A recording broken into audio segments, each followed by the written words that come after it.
Let me tell you something about the day everything changed on Deck 9. Not the day the Keth fleet showed up at the edge of the Helios system. Not the day the Galactic Compact announced that humanity was being formally invited to join their little club of civilized species. As junior members, of course, with restricted access to weapons treaties, and a nice pat on the head from the Vorlon High Council. Not even the day Admiral Kessler stood in front of every news feed in 12 systems and said, with that particular brand of human stubbornness that only old soldiers have, "We don't join clubs, we earn seats." No. The day I'm talking about, the day that actually mattered to me personally, in a way that still sits in my chest when I think about it, was a Tuesday. A regular, forgettable, slightly humid Tuesday in the training bay of the ISV Resolute, somewhere between the Kuiper Belt and the outer marker of compact neutral space. The ship was running third-shift rotations. The overhead lights on Deck 9 were still cycling through their morning ramp-up sequence, going from dim amber to full white, that slow mechanical sunrise that your body eventually learns to sleep through and eventually learns to hate. I was standing at the observation rail. That's what I did. I stood at the observation rail on Deck 9 every morning at 5:30, and I watched my recruits beat the living hell out of each other on the training mats. Been doing it for 6 years. Before that, I was the one getting beat up on mats, in different bays, on different ships, under a different generation of sergeants who stood at their own rails, and watched with those same unreadable expressions that I'd eventually learn to copy. There were 12 recruits that morning. Mixed unit, standard integration cohort, meaning 6 humans, 4 Velhari, 1 Dregonai, and 1 Keth observer who wasn't technically enlisted, but was present under the cultural exchange provision of the Compact Charter, which basically meant he got to watch, but wasn't supposed to touch anything. The Velhari were taller than humans by about a head, slim, gray-skinned, with those triple-jointed arms that made their reach unpredictable in close combat and made them miserable to grapple. They were fast. Not faster than the best humans, not when adrenaline got involved, but consistently, reliably fast, like a well-made machine is fast. No hesitation, no overthinking. The Dregonai Threx, his name was, though he went by Threx 7, which was actually a designation code that his species used to differentiate genetic lines, but which he'd told us, in his flat translated voice, we could just use as a name, was enormous. Built like someone had taken a very large boulder and decided it needed legs. He wasn't mean. Threx 7 was one of the gentler presences in that cohort, which was funny given that he could probably fold a support strut with his bare hands. He trained hard, followed instructions, and occasionally made a sound like distant thunder when something amused him, which was his version of laughing. And then there were the humans. 6 of them, ranging from Corporal Dmitri Voss, who was 26, built like a wall, and had approximately the emotional intelligence of the wall he resembled, to recruit second-class Zara Akafer. Zara. Okay, let me describe Zara correctly, because this story is about her, and if I get this wrong, I'll have failed at the only thing I'm trying to do here. Zara Akafer was 23. She was medium height, 5'6", maybe 5'7" in her boots. She wasn't physically imposing, not in the way Voss was, not in the way Threx 7 was. She was lean, but not dramatically so. She had close-cropped hair she kept covered under her training cap, and she had a way of standing that was very still, very contained, like she was perpetually in the act of listening to something the rest of us couldn't hear. She'd come up through the Lagos Technical Defense Academy, one of humanity's newer officer prep pipelines, opened after the compact integration talks began, and the military suddenly realized it needed people who could operate in multi-species environments. She'd finished third in her class academically, first in applied combat systems, first in adaptive response simulation. First in adaptive response simulation is a big deal, by the way. That test isn't a reflex test. It isn't a strength test. It's a test of how quickly your brain can take a completely unexpected input and produce a completely appropriate output. It tests the gap between surprise and action. The best soldiers in history had narrow gaps. Zara's gap was so narrow our simulation software had flagged her score twice as a possible equipment error. It wasn't an equipment error. But none of that was visible on the Tuesday morning I'm describing.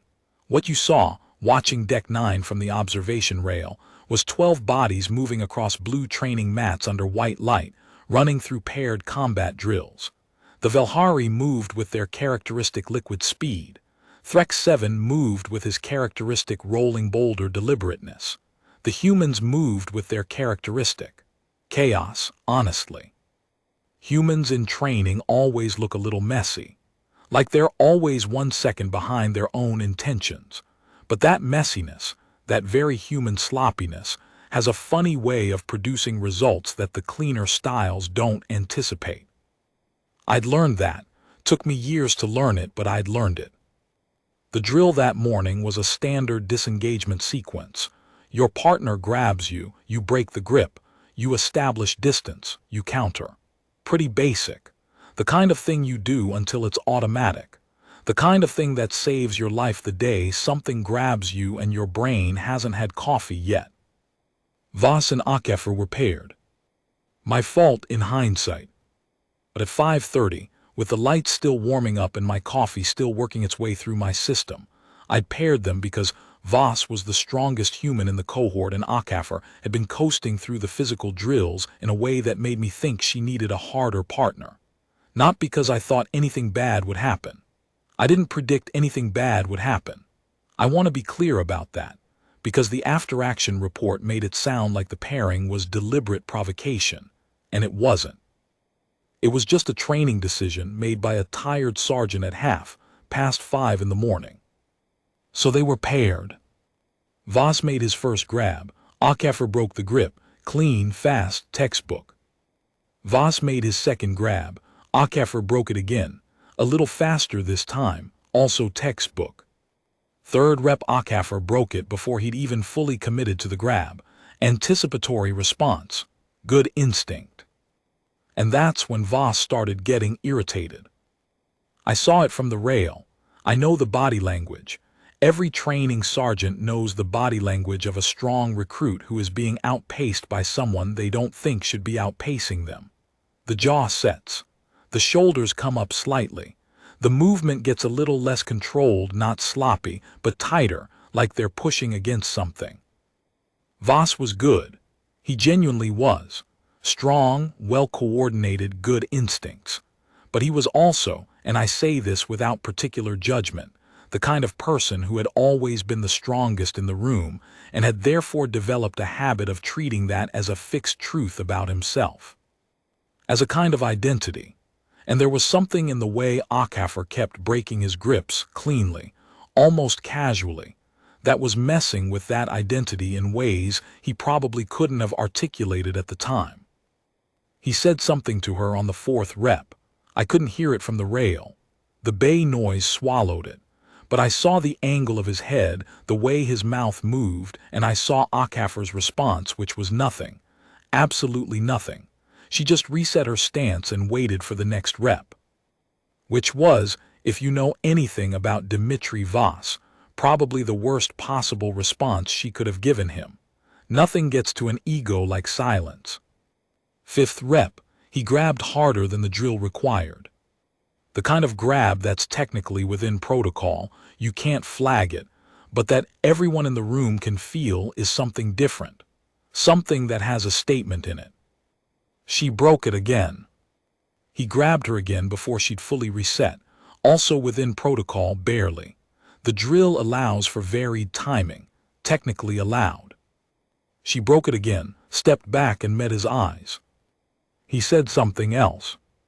And then on the next rep he shoved her.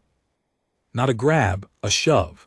Open palm, center of mass, full extension. Not part of the drill, just a shove, like she was something in his way. She stumbled back 2 steps, caught herself, stood up straight. The bay went quiet. Not all at once. Sounds don't stop all at once in a space like that. They bleed out. First the pairs closest to them stopped. Then the pairs further away registered the change and stopped.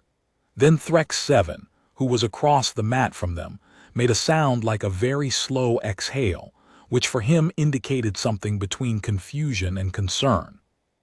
The Keth observer, I'll call him Setar, as close as I can get to his actual name without the subvocal resonance his species uses, had been sitting on the bench at the edge of the mat, doing what he did every morning, watching, recording in his personal log, saying nothing. When the bay went quiet, he looked up from his recording device. His head moved with that particular Keth stillness that always made me feel like I was being scanned rather than looked at. I was already moving toward the rail ladder. Not running, not yet. Because the situation hadn't crossed the line yet, not the official line, anyway, and I've learned that if you run toward a situation at the first sign of tension, you sometimes make it worse. Sometimes the person who needs to resolve something needs 30 seconds to resolve it themselves. Sometimes intervention is premature. Sometimes the worst thing you can do is arrive. But I was moving. Akefer looked at Voss. She didn't say anything. I want to stress that. She didn't call him out. She didn't lecture him. She didn't look at me at the rail or at her cohort mates or at the Keth observer. She looked at Voss, and whatever passed between them in that 3-second window of silence, I couldn't tell you what it was. I just know what came after it. She reset her stance. Voss, apparently reading her stillness as weakness, or maybe reading it as permission, I honestly don't know what was happening in his head, shoved her again. Harder this time. 2 hands. Center mass. Full weight behind it. She went back 3 steps this time, hit the edge of the mat. And then something happened in Zara Akafer's face that I have never, in 6 years of standing at that rail watching human beings under stress, seen happen in quite that way. It wasn't anger. I know anger. Anger goes red. Anger tightens. Anger makes people bigger and louder and more obvious. This was the opposite of that. She got very quiet. Not still, she was already still. She got quiet. The way an ocean gets quiet in the 4 seconds between when the water pulls back from the shore and when the wave arrives. That particular quality of silence that isn't absence of action, but is the precise compressed potential of action that hasn't happened yet. Every hair on my arm stood up. I don't know how else to explain that. I've trained soldiers for 6 years. I was a soldier before that. I've been in real combat, the kind where physics stops being theoretical and starts being personal. I know what danger feels like. That's what it felt like. Voss, to his very significant disadvantage, didn't recognize it. He stepped toward her, and Zara Akefer moved. I'm going to try to describe what happened next, but I want to be upfront with you. It happened fast. Not fast like a fighter is fast. Fast like physics is fast. Like the moment when something at the top of a very tall building steps off the edge and you realize in the first fraction of a second that gravity was always there, just waiting. She moved inside his reach before he'd committed his weight. That's the first thing. He was coming forward and she moved toward him and to the side in the same motion, so that when he arrived at where she'd been, she was already elsewhere and he was already off balance. What she did next is technically called a hip throw variant with rotational extension. In the Academy manuals, that's what it's called. What it looked like was something different. It looked like she reached under his momentum, picked it up, and redirected it downward with an efficiency that was almost insulting in its simplicity. Like she hadn't done work. Like she just stepped out of the way of something that was already falling and given it a suggestion about where to land. Voss hit the mat. He didn't just fall, he hit.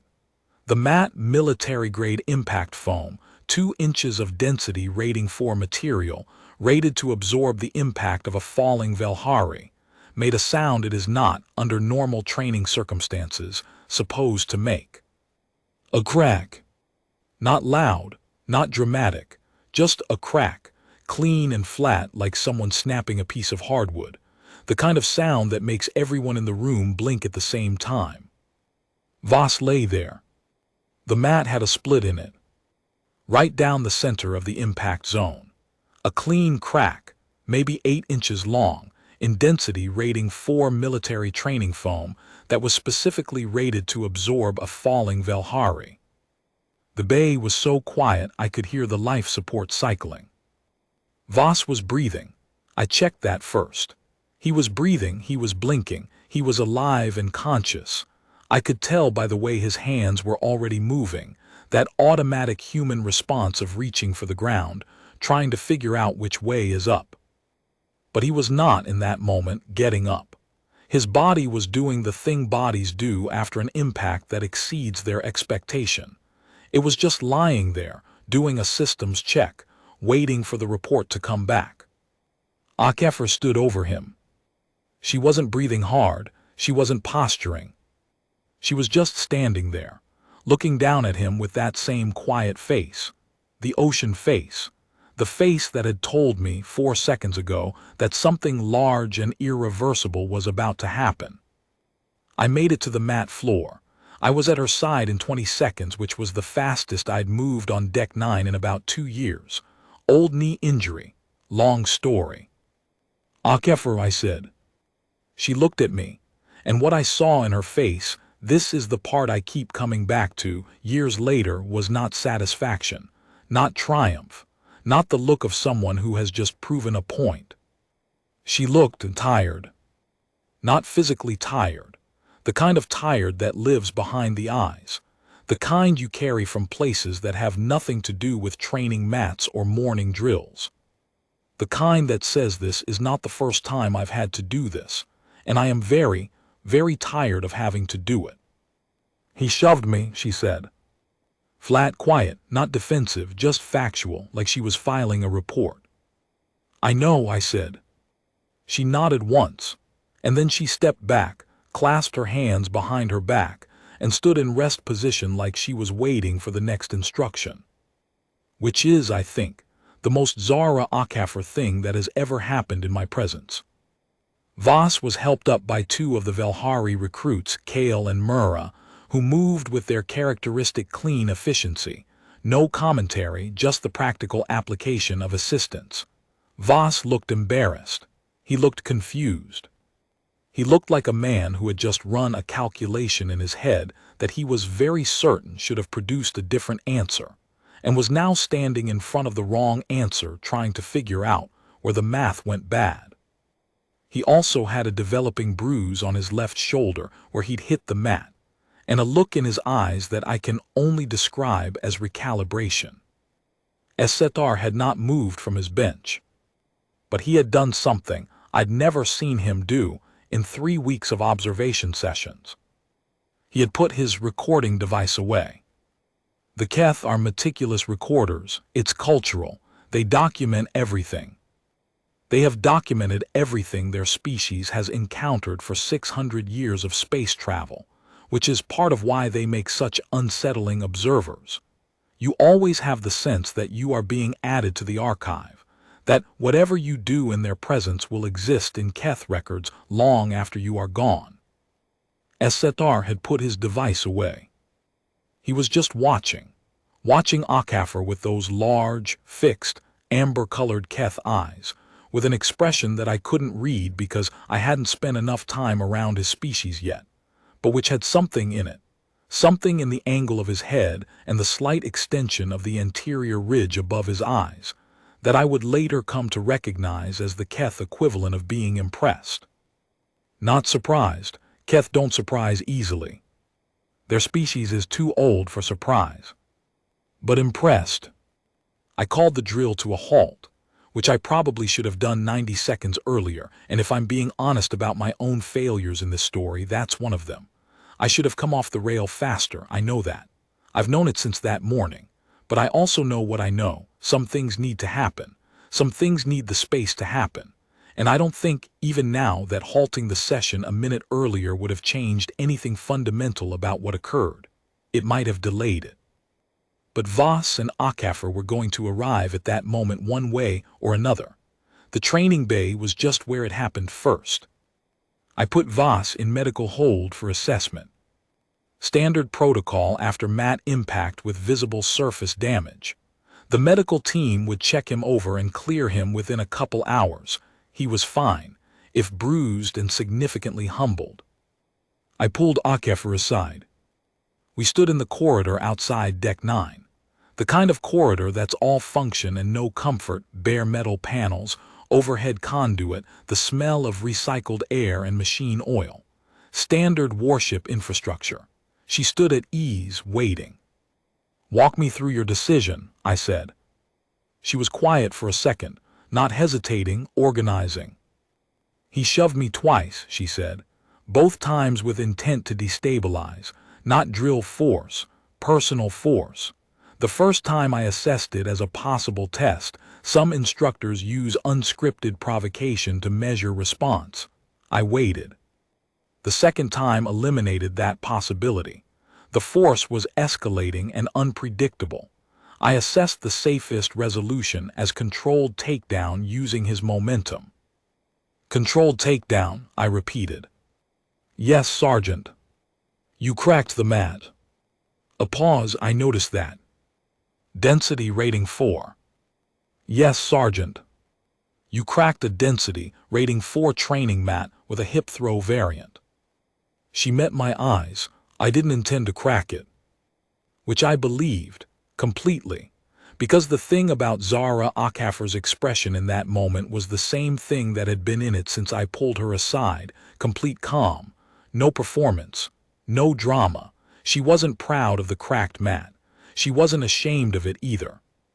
She had done what she assessed as necessary, with the tools and training available to her, and the mat's structural integrity was a side effect she would file under data for future reference. "Were you aware," I said slowly, "that the Keth observer was present?" "Yes, Sergeant." "And you still?" "It would have been the same response regardless of who was watching," she said. And there it was. That's the line I keep coming back to.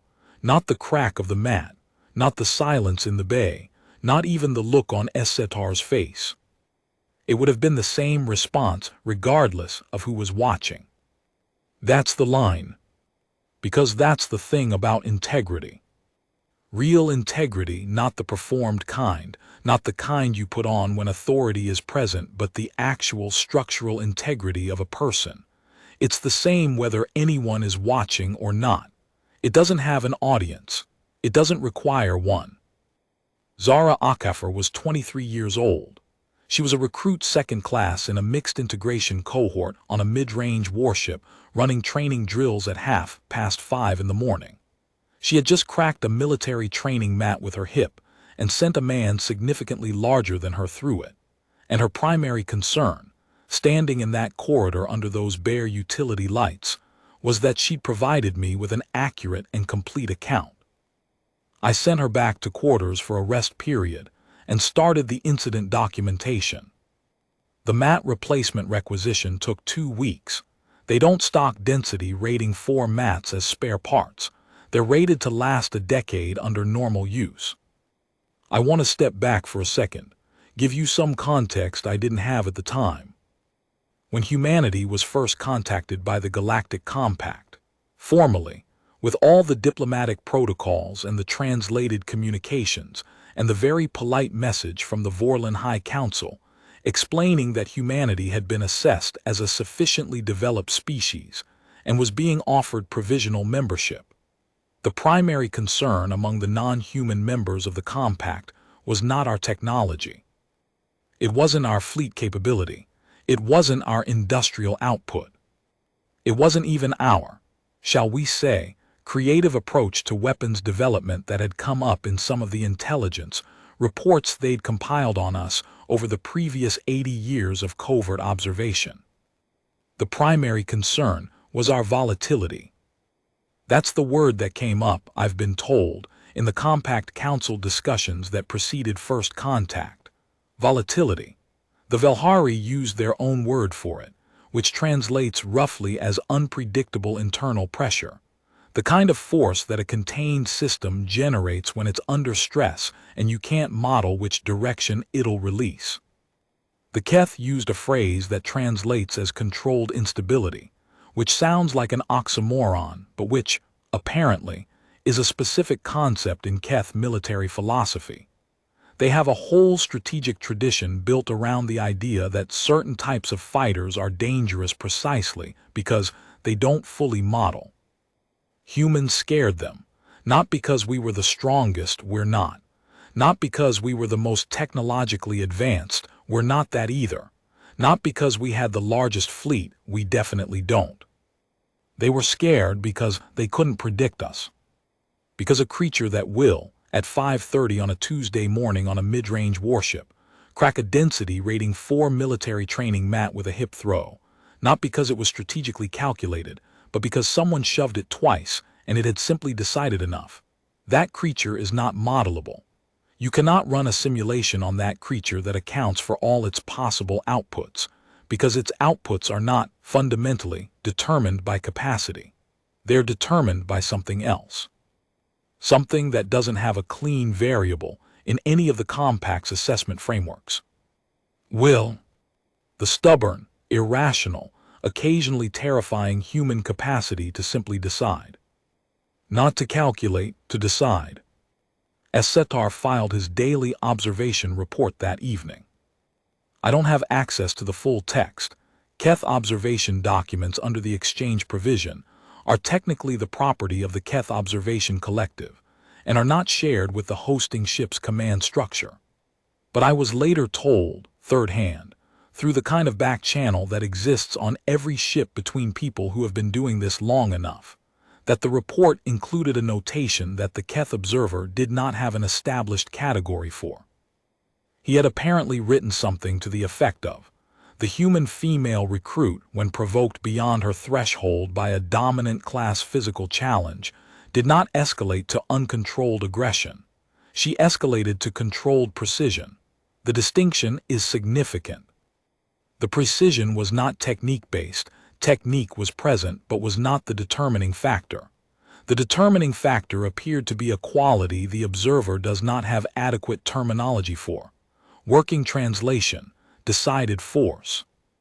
Decided force. Yeah, that about covers it.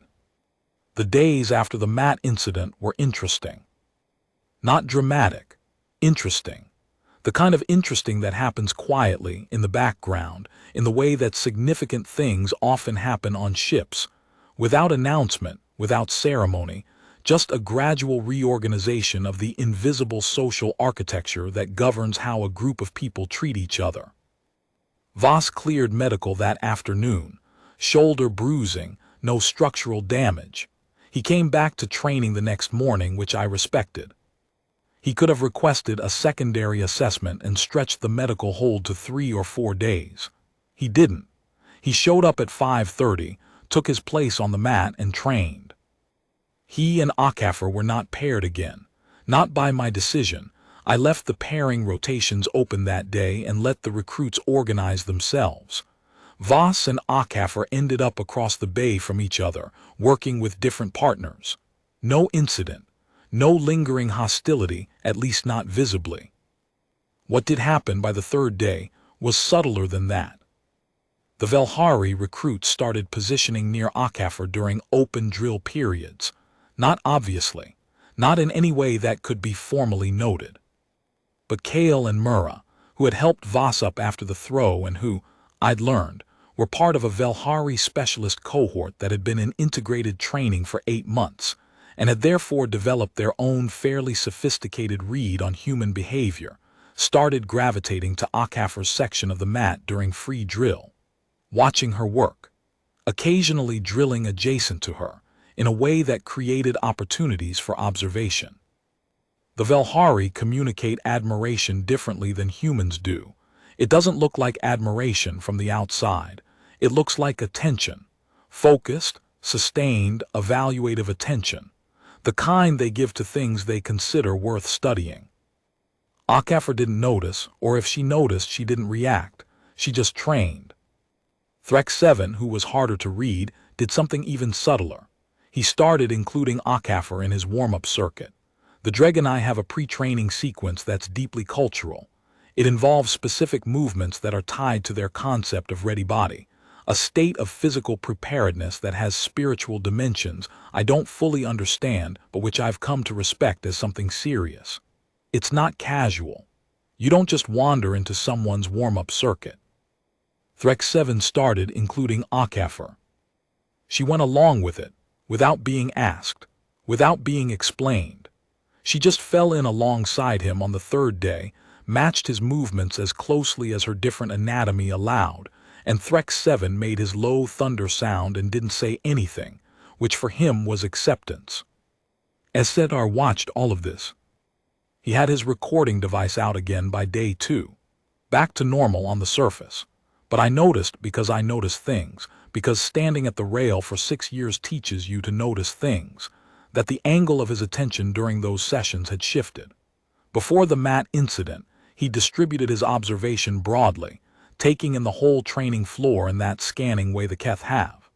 After it, he spent a statistically significant portion of each session watching Akafor specifically. Not watching her the way Voss had watched her. Not with the assessing, competitive attention of someone who is measuring their own position relative to another person. Watching her the way you watch something you are trying to understand. Seriously trying to understand. The way a researcher watches data they haven't been able to categorize yet. I thought about that.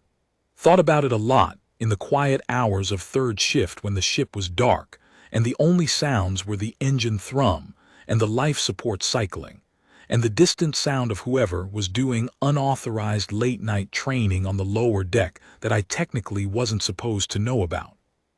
Thought about what it meant that a Keth observer, 600 years of accumulated compact wisdom and species-spanning military philosophy behind him, was sitting on a bench on Deck 9 trying to categorize Zara Akafor.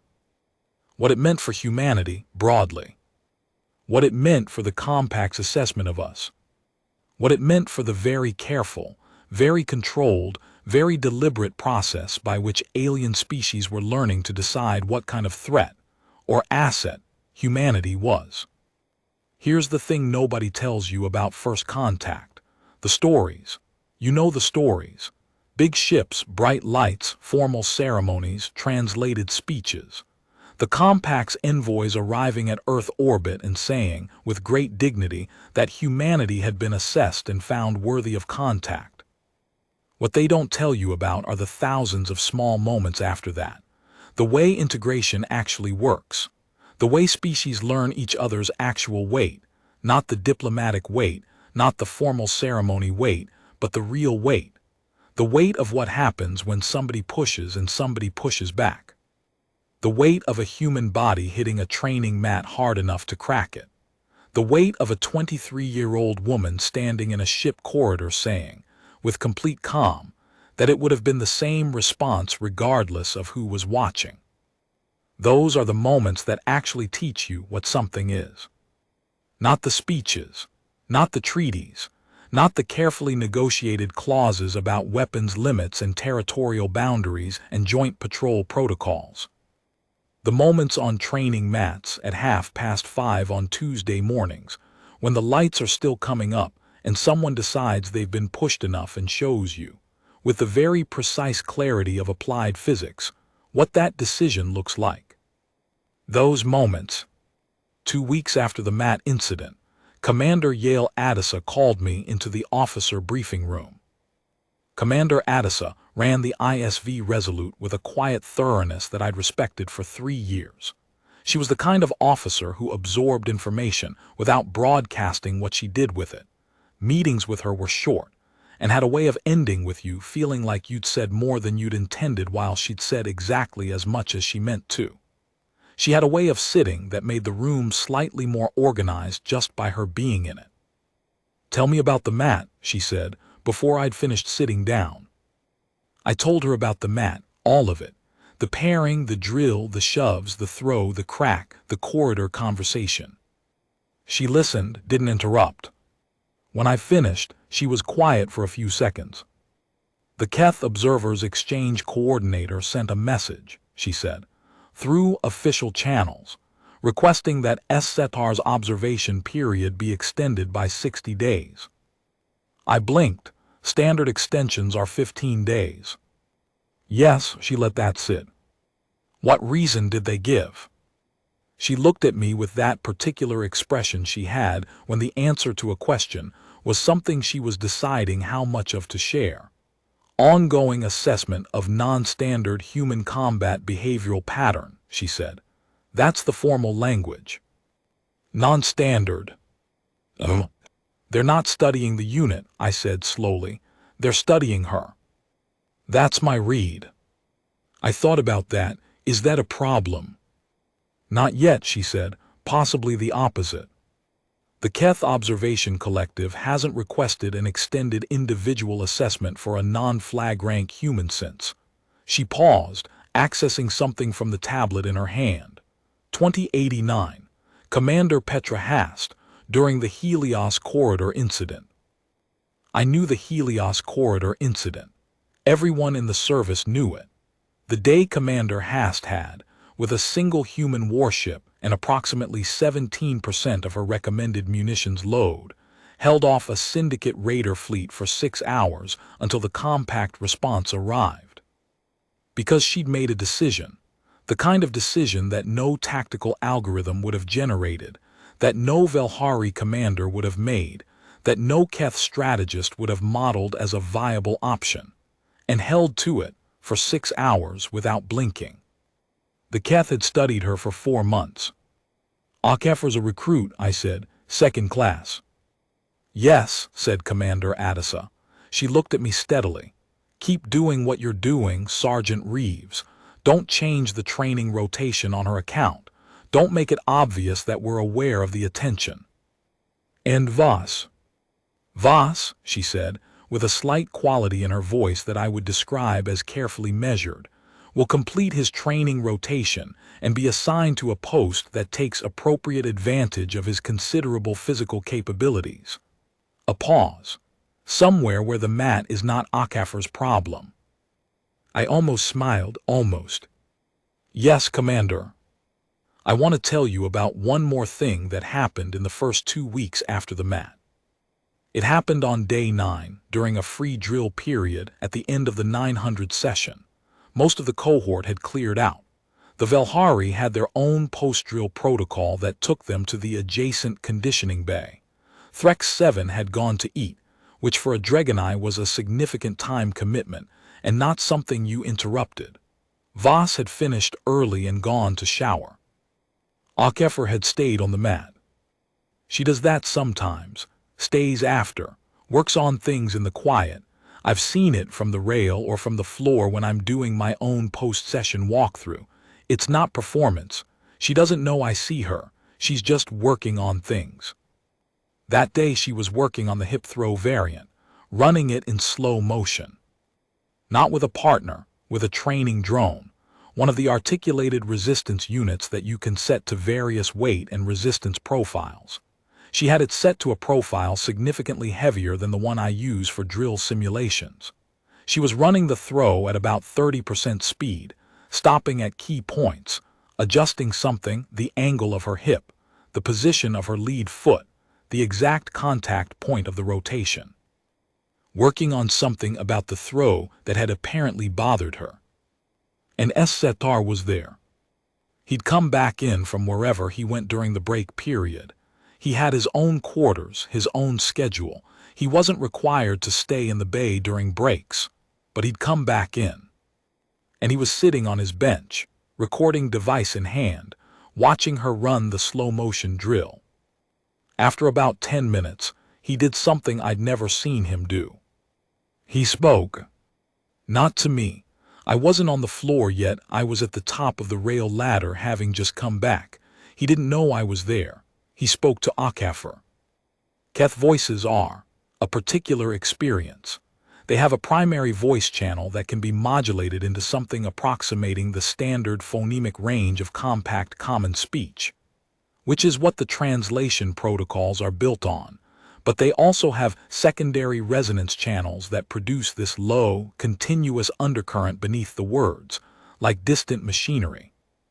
Or like the sound the ship makes when it drops out of fold space, and all the frequencies that were compressed during transit release at once.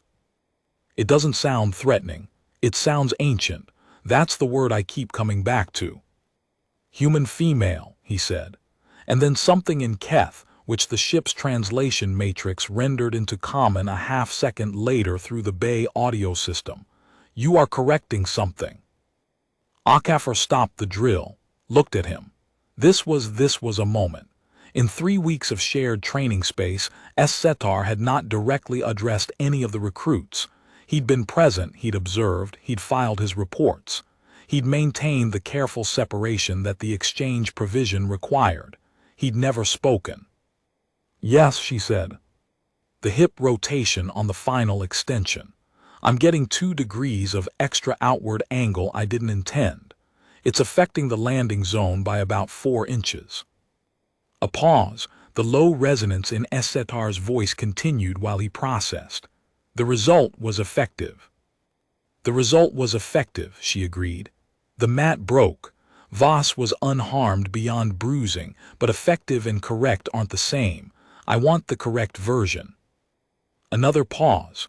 Longer this time. The kind of pause that means someone is doing something significant with what they just heard. In the Keth Tactical Archive, Setar said slowly, there are 2,417 years of combat records, from 309 sentient species. In that archive, the Keth technical designation for what you are describing is the translation matrix hesitated a full second, which is unusual, and produced the correction that has no audience. A pause. It is the rarest entry in the archive. Akafor was quiet. Then, what does it mean? It means, said Setar, the adjustment that a fighter makes not because they were observed to need it but because they observed it themselves, without external reference, without a judge, the internal standard. He was quiet then. His resonance continued, low and continuous. Akafor looked at the training drone, looked at her feet, at the mat floor. Doesn't everyone do that? She said. Setar's response, I've turned this over many times, was this. No, he said. Everyone has a standard. Very few maintain it when no one is watching. You are a rare data point, recruit Akafor. I do not have adequate category for you yet. I am still constructing one. She nodded once, like that was reasonable information to receive and file. Thank you, she said. And then she went back to the drill. And Setar watched. And I stood at the top of the rail ladder and didn't come down for a long time, because sometimes you are in the presence of something you need to just let be for a moment. Sometimes you just need to let it be. End of Part 1. Part 2. Document Style Storytelling Script. Runtime Target, 69 minutes. Word count target, 12,765 plus.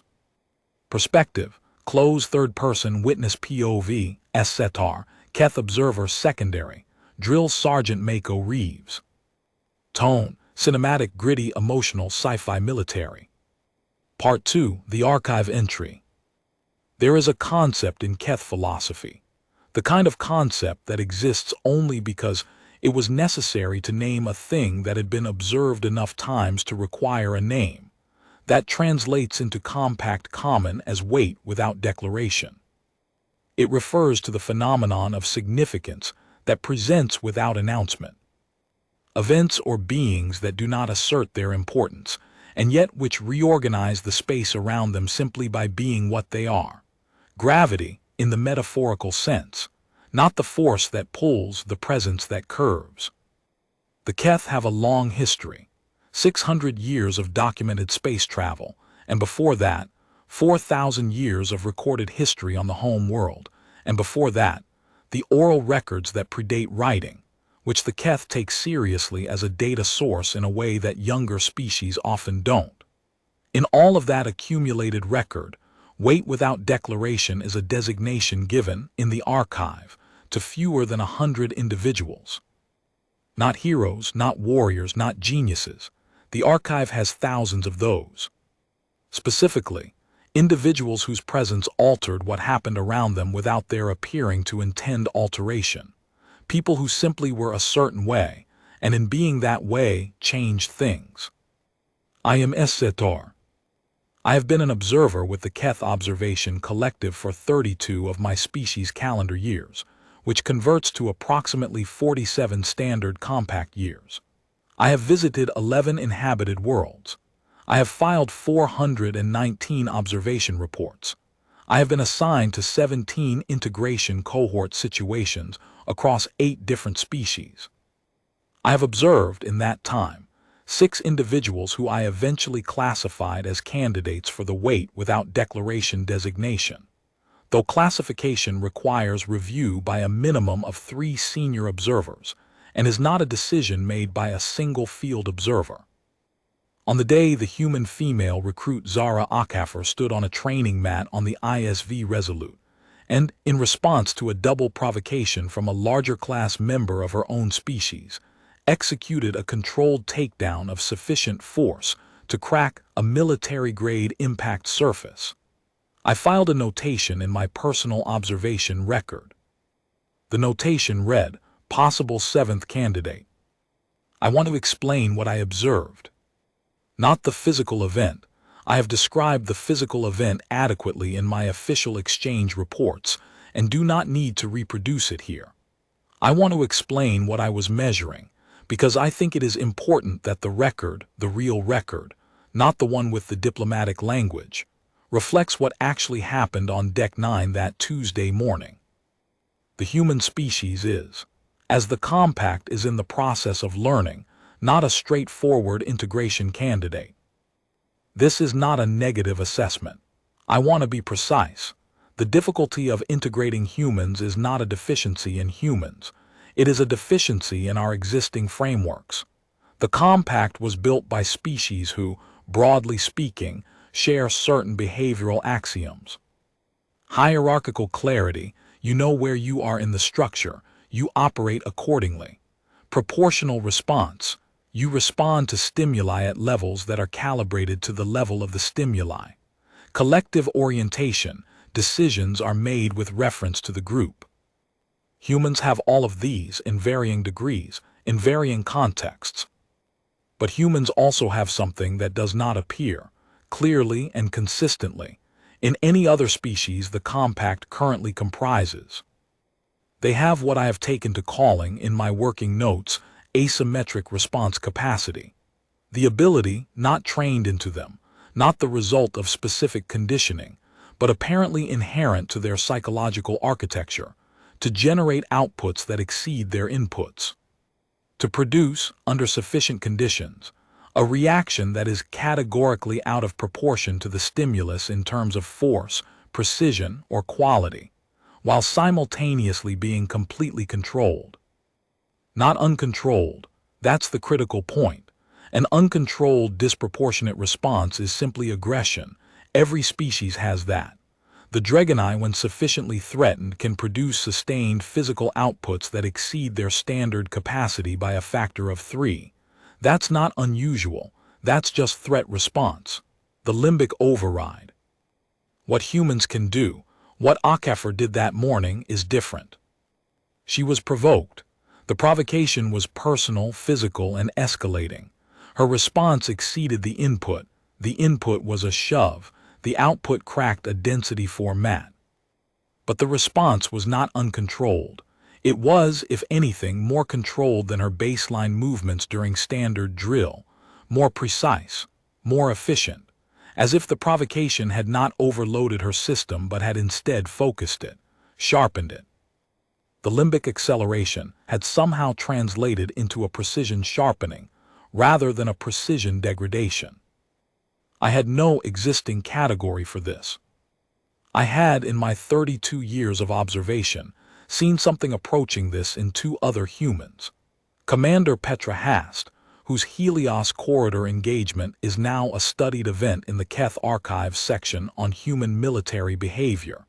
She had demonstrated something related, though in strategic rather than personal combat terms. And a human engineer on the Vela Station construction project, 7 years ago, whose name I have in my notes and whose work under what should have been cognitively overwhelming structural failure conditions had produced the same phenomenon, precision increasing under conditions that should have degraded it. But Akafar was the clearest case I had observed personally. And she was doing it in a training drill, not in a life-or-death scenario, in a training drill on a Tuesday morning. Which meant, and this is the conclusion I am still working through, it wasn't a crisis-specific response. It was a character response. It was who she was, not who she became under extreme pressure. The distinction is enormous. I extended my observation period. This required a formal request through the exchange coordinator, 60 additional days, which is 4 times the standard extension. The coordinator approved it without question, which told me that the observation command was as interested in my preliminary notations as I'd expected. The extension was approved on a Thursday. By the following Monday, 2 things had happened that I had not predicted. The first, Sergeant Reeves, who I had assessed as an above-average training commander with a finely developed situational awareness that he somewhat underused, began to be noticeably aware of my increased attentional focus on Akafar. He was careful not to show this awareness in any way that would affect her training or behavior, but he knew. I noted this as a positive indicator. A commander who recognizes what is being observed and has the discipline not to interfere with the observation is a commander who understands that some assessments need clean data. The second thing was not from Reeves, it was from Akafar herself. On the Monday after my extension was approved, which she had no way of knowing had occurred, she requested a private consultation with Sergeant Reeves. I am not privy to what was said in that consultation, as it occurred outside the training bay, but I could observe the indirect effects. The next morning, she modified her training approach. Not in any way that violated protocol or exceeded her training parameters. She didn't train longer. She didn't train harder in the performance sense. She just restructured. She added a morning solo session at 4:45 before the cohort arrived. I know this because I arrived early on the second day to check a calibration issue with my recording device and found her on the mat, working through a sequence I didn't recognize, with the training bay lights still in their amber ramp-up cycle. She was in the dark, essentially. The amber light was just enough to see the mat, barely enough to see her, and she was moving through whatever sequence this was, slowly, precisely, the way she'd worked on the hip throw variant, and she was completely alone. No audience. No witness, except for me, and she didn't know I was there. I made a decision that I will note in this record as a deviation from standard observation protocol, because the collective should know I made it. I didn't activate my recording device. The decision is not easily defensible in professional terms. My function is documentation. The recording device should have been active. But there was something about that amber-lit empty training bay, and that still figure moving through a sequence in the near dark with no audience and no witness. Something that felt like it required a different kind of attention than a recording lens could provide. I watched without documentation. I watched for 23 minutes. She worked through the sequence 6 times. By the 6th time, there was something in it that hadn't been there in the first, a small quality of fluidity, a very slight but perceptible shift in the way her weight was distributing through the movement that suggested the sequence was settling into her. Not the movement teaching her teaching the movement to her body. When she finished, she stood still for a moment, breathing, the kind of breathing that isn't recovery, just reset. And then she looked up, directly at the observation rail. She couldn't see me. I was in shadow, above the amber light line. She was looking at nothing, at the rail in the dark, in the way that people sometimes look at nothing when they have finished something and are standing in the moment before what comes next. Then she looked back down, started her cool-down stretches, completely ordinary, completely unhurried. I activated my recording device, and I wrote in the personal notation that sits below the official record, the one the collective sees, but which is mine, 2 words. 7th candidate. Not possible, definite. I want to document what happened in week 3, not the whole week, the specific incident. It was a joint exercise day. Commander Addisa had arranged, in coordination with the Compact Integration Protocol Office, a cross-unit training scenario that brought the Resolute's training cohort into a simulated multi-species tactical environment with 2 Velhari training units from the escort vessel running alongside us in formation. 32 trainees total, 6 species. 1 simulated scenario, a recovery and extraction mission in a hostile environment divided into 3 phases. I had attended joint exercises before. They serve a function, not the official function, which is interoperability training, but the actual function, which is that they force species to see each other outside their native context.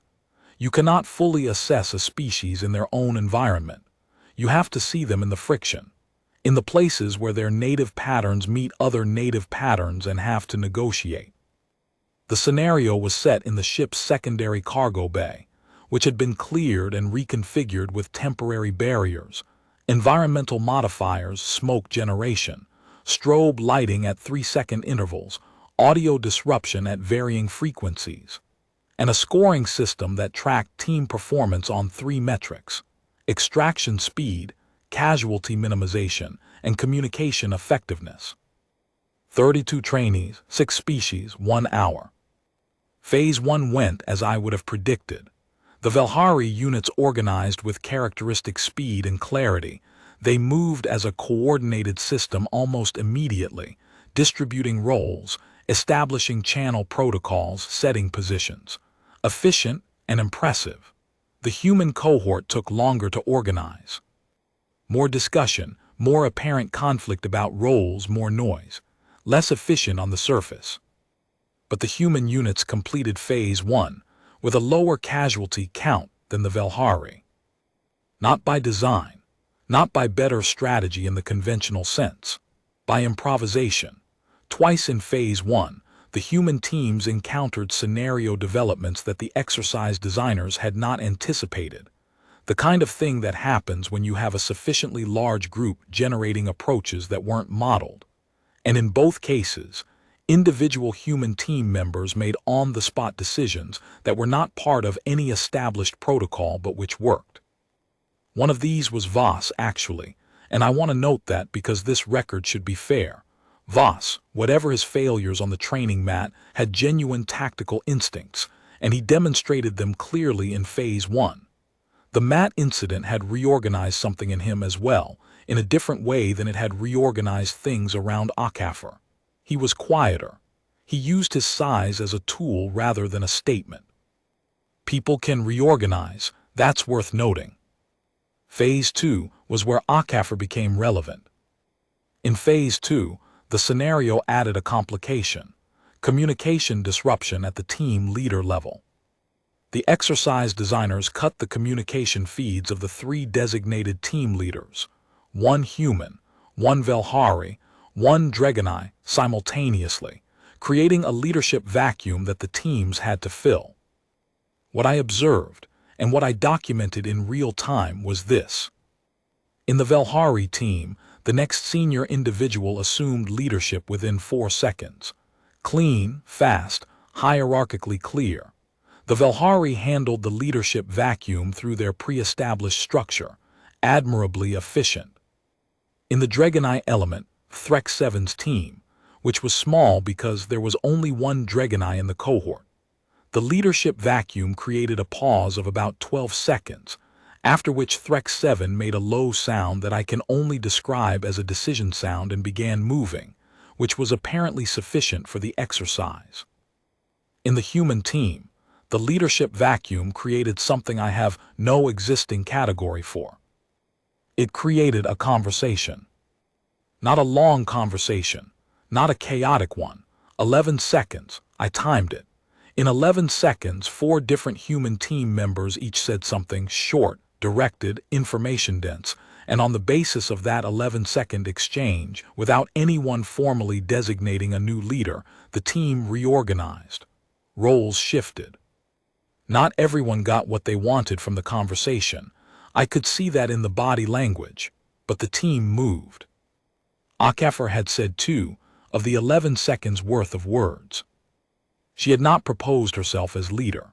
She had given an assessment, short, specific, directional, and then moved to execute her portion of it, and 2 others had followed her, and the remaining 3 had gone with the person who'd spoken the other 9 seconds worth, and the team had split into functional sub-elements and completed phase 2 with the second fastest time in the exercise. Second fastest, after the Velhari, who had reorganized in 4 seconds. Phase 3, full scenario integration. All 32 trainees operating together against a final scenario that required the 3 species groups to coordinate on a single objective. This is where it got complicated. The communication disruption hadn't ended with Phase 2. The exercise designers had extended it, only for the Velhari team leader, at this point, which meant that the Velhari's primary coordination node was gone just as the joint operation began. The Velhari next senior was competent but lacked the full coordination data that the team leader had held, and for the first 90 seconds of Phase 3, the Velhari element was running at diminished effectiveness. The combined operation began to fragment. And then something happened that I want to document very carefully, because I want the record to be precise. HFY walked to the Velhari element. She didn't run. She walked. In the middle of a simulated tactical operation, with strobing lights and audio disruption, she walked across the exercise floor to where the Velhari next senior, Kale, who I mentioned earlier, was standing with his coordination grid showing a red status indicator.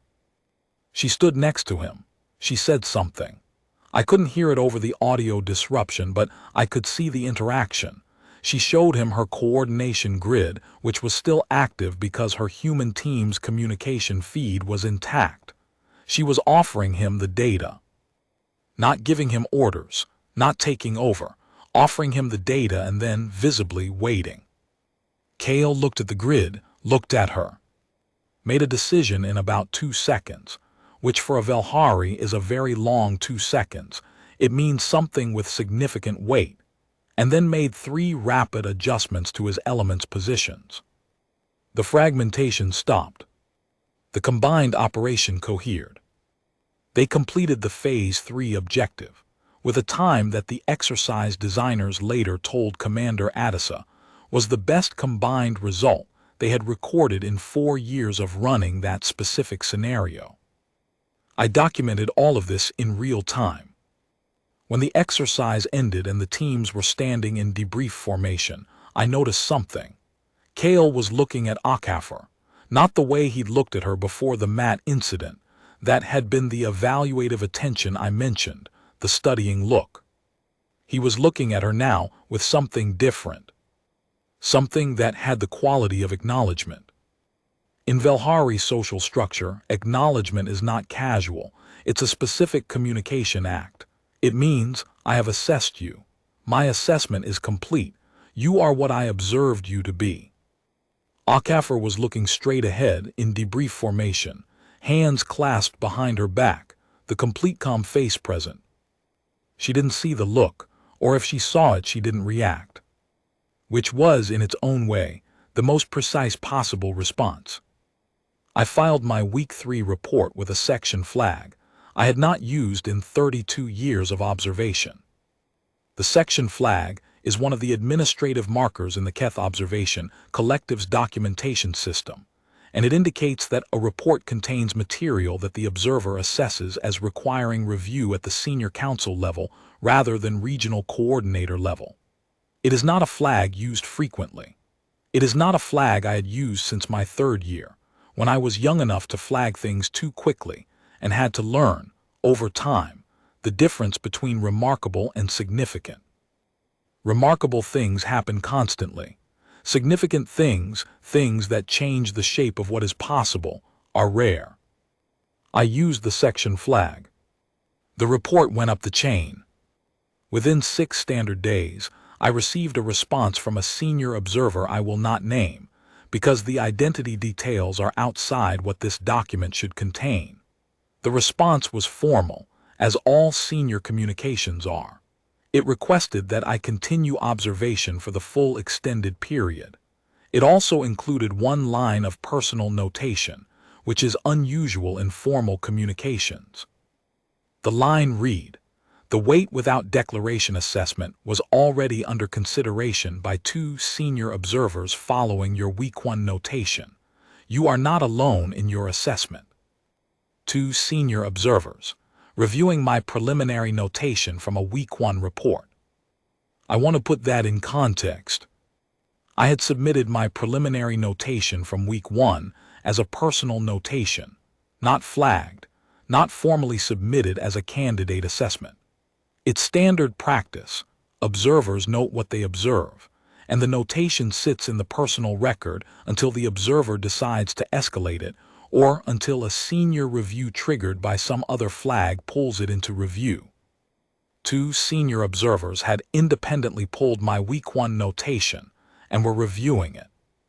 That means 2 senior observers, each with decades of observation experience, each with their own archive of candidates who had not met the threshold, each with the particular careful skepticism that the collective trains into its field observers precisely, because the weight without declaration designation is not given lightly. Had read a single paragraph from my first week with a 23-year-old recruit 2nd class on a mid-range human warship, and decided it was worth their time. I sat with that for a while. Then I went back to the training bay. On the 41st day of my extended observation period, something happened that was not in any training schedule and was not organized by Sergeant Reeves or Commander Addisa or anyone on the Resolute's command structure. HFY knocked on my quarters door. I should note that recruit quarters and observer quarters on the Resolute are on different decks, and that the interaction between recruits and exchange observers outside the training bay context is technically within protocol but is not common, and that HFY would have had to determine my quarters assignment from the ship directory, which is accessible but requires intentional effort. She had clearly made the intentional effort. I opened the door. She was in her off-duty uniform, the lighter material, the coloration that indicated non-duty status. She was standing with her hands at her sides and her expression was the quiet one, the ocean before the wave one.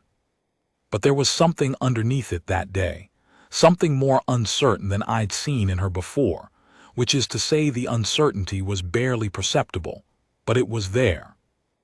"Observer Setar," she said, "I apologize for coming to your quarters without prior notification. I have a question." I stepped aside. She entered. Keth quarters are not comfortable for humans.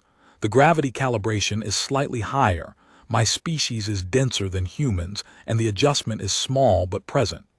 The temperature runs cool. The furniture arrangement is not designed for human body mechanics.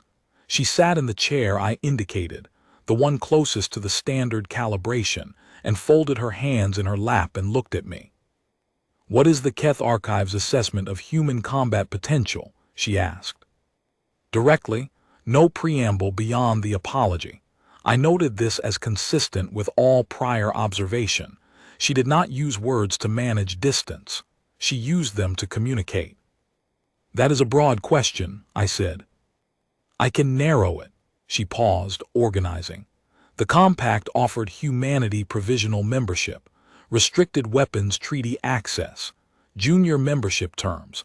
I want to know if the archive assessment supports that evaluation.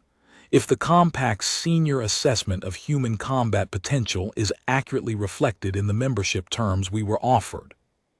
A long pause.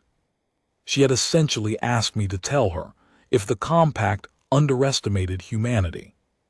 I considered the question. I considered the implications of answering it. I considered the fact that I was a Keth observer in an exchange capacity, and she was a recruit second class in a training cohort, and this was, in many ways, a conversation that did not fit inside the neat parameters of either of our formal roles. And then I answered her, because she had asked directly, because I do not use words to manage distance either, not when the question has been asked cleanly. No, I said. She was still. No, the archive doesn't support the evaluation, or no, the membership terms are not accurately reflective. Both, I said. The terms offered to humanity were based on assessment frameworks calibrated for species the compact has encountered before, species with predictable escalation curves, with combat potential that follows a model.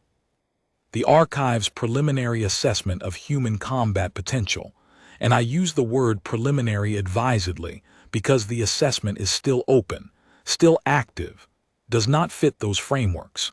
It does not produce a comparable output when run through the standard models. She was quiet for a moment. Then, what does it produce? I looked at her, the amber eyes that I was still learning to read, the still face.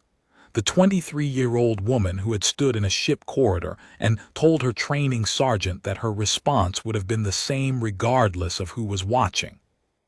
A variable output, I said. The assessment produces a variable output depending on which input set you use. For standard combat scenarios, humans score below the Velhari and above the Dregoni in most categories. For adaptive scenarios, scenarios with incomplete information, rapidly changing parameters, unmodeled variables, humans outperform every species in the compact's current membership in the majority of trials. She processed this, but the Restricted Weapons Treaty is based on the Standard Combat Assessment. Yes, because the adaptive assessment isn't complete. Yes. And it isn't complete because the variable that drives your adaptive performance is not yet understood well enough to complete the model. A pause. That variable is what I am here to study. She looked at me for a long moment. The mat, she said. Among other things. What is the variable? What do you think it is? I thought about the notation I had written. The two senior observers who had pulled my Week 1 report, the weight without declaration assessment sitting in review, the 41 days of watching Zara Akhafer train in training bays and corridors, and on that early morning, in the near dark with no audience. It is the relationship between your internal standard and your external output, I said. Other species, including mine, derive our performance ceiling from external reference. We perform to the level that the situation requires. We calibrate upward in response to threat, to hierarchy, to need. The ceiling expands when the external pressure expands. This is a reasonable and effective system. It has served the compact for hundreds of years. But, she said. But it is a responsive system, I said. It expands in response to something outside. And the ceiling that a responsive system can reach is determined, ultimately, by the highest pressure the system has previously experienced. You cannot exceed what you have been pressed to achieve. She was very still. Humans, I said slowly, because this was the working theory, not the completed model, and I wanted the precision to reflect that, appear to maintain a second standard. An internal standard that does not derive from external pressure. That exists independently of what the situation requires. And that internal standard, when conditions are right, when the internal threshold has been reached, overrides the responsive system entirely and produces outputs that the external situation did not generate and could not have predicted. Because it's not a response, she said, it's a decision. I stopped. She had, in 11 words, said what I had been working toward in 41 days of notation. Yes, I said, because it is a decision. The silence in my quarters was a different quality than the silences in the training bay. Cooler, smaller, more personal. "The compact doesn't know this," she said. "The compact is in the process of learning it," I said, "which is why observers like me are on ships like this one, and why the senior council has an active review in progress." She nodded once, the filing information nod. Then she unfolded her hands, stood up, and aligned herself in the way I had come to recognize as her ready-to-leave posture. "Thank you," she said. "I appreciate the directness." "Thank you for the question," I said. She paused at the door, looked back. "The thing you said, on the training mat, about the correction that has no audience." "Yes." "Do your records have a lot of those?" she said. "For humans?" I considered the question. "More than for any other species," I said. "Less than we should, given the rest of what the records show." She considered this. "That's the gap, isn't it? That's what the compact is trying to figure out, which humans actually decide and which ones just perform deciding." I had not phrased it that way before, but it was exact. "Yes," I said. "How do you tell the difference?" "Usually," I said, "by watching what they do when they think no one is watching." She was quiet for a moment. Then something happened in her face, not the quiet expression, not the ocean expression, something warmer and more brief that was gone before I could properly categorize it. "Good method," she said, and left. On day 58 of the extension, I filed what I privately called the full candidate report. Not the preliminary notation. The full assessment, the case for the weight without declaration designation, with all supporting documentation, all incident records, the Phase 3 exercise data, the notation from the amber-lit training bay at 4:45, and the conversation in my quarters. I submitted it with the section flag. I also included, in the personal notation below the official record, in the part that is mine, something I had not included in any prior candidate assessment. I wrote, "The record should note that this assessment was not reached through distance. The observer was aware, throughout the extended period, that the subject of the assessment had some awareness of being observed, and that this awareness appeared to have no effect on her behavior. The correction that has no audience was observed to be structurally true in this case. The behavior of the subject in the presence of the observer's recording device was indistinguishable from the behavior of the subject at 4:45 in the amber training bay. The observer did not maintain distance with this subject. The observer had a conversation in observer quarters. The observer is aware that this represents a deviation from standard protocol and is noting it with full transparency. The observer does not regret the deviation. The archive should know that some data points require proximity to collect. Some distances are not neutral. They are simply absences masquerading as objectivity. Recruit Zara Akafer is not a standard data point. She is the variable I have been trying to name for 32 years of observation, and the naming required being close enough to hear how she describes the world herself. Decided force, that is the name. It is not rage. It is not aggression. It is not even courage in the conventional sense. It is the quality of having an internal standard that exists without reference to what is required, and of being willing, consistently, without performance, without audience, to act from that standard regardless of consequence. The compact offered humanity junior membership because they do not yet understand what decided force means at scale. They have seen fragments of it, Commander Hast, the Vila Station incident, the records of human conflict that predates compact contact, but they have not yet understood that these fragments are not exceptional outputs from exceptional individuals. They are expressions, in concentrated form, of something that is distributed through the human species at a level that has no parallel in the archive. When the compact understands this, and they will, the review process will ensure they will, the terms of human membership will require revision. not because humans demanded revision, because the archive will not be able to justify any other conclusion. This observer recommends the wait without declaration designation for recruit second class Zara Akafer of the ISV Resolute Integration Cohort. This observer further notes that the designation in this case is somewhat redundant. She doesn't need the archive's designation to be what she is. The designation needs her to have a current example worth pointing to. I am going to end with the last thing I observed on the final day of my extended period. Day 60, end of extension. I was completing my final session at the observation bench when the day's training concluded and the bay began to clear. Standard clearing sequence, recruits heading to showers, post-drill protocols, the ordinary logistics of ending a session. The Velhari filed out with their characteristic organized efficiency. Threk 7 rolled toward the exit with his characteristic geological deliberateness. Voss had already gone. He left right at the bell now. Every day, no lingering. A discipline he developed in the weeks since the Matt incident that I assessed as a positive behavioral reorganization. Akafer stayed.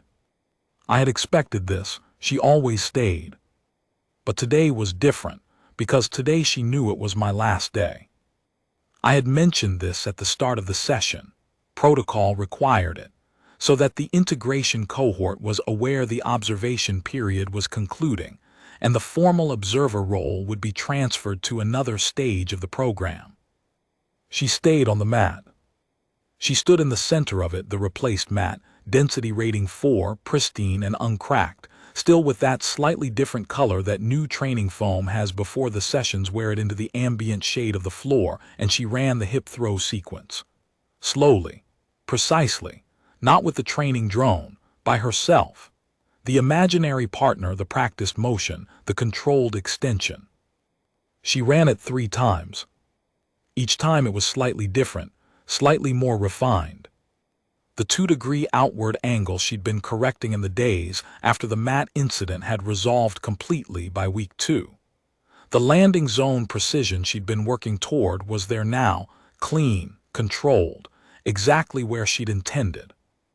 On the 4th run, she stopped at the extension point, held it, still, just held the position, the end of the throw, the moment of contact with a partner who wasn't there for about 4 seconds.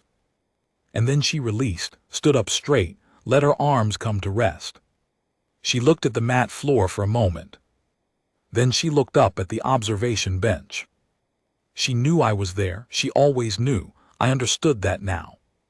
She gave me a very small nod, the filing information nod, but warmer than usual.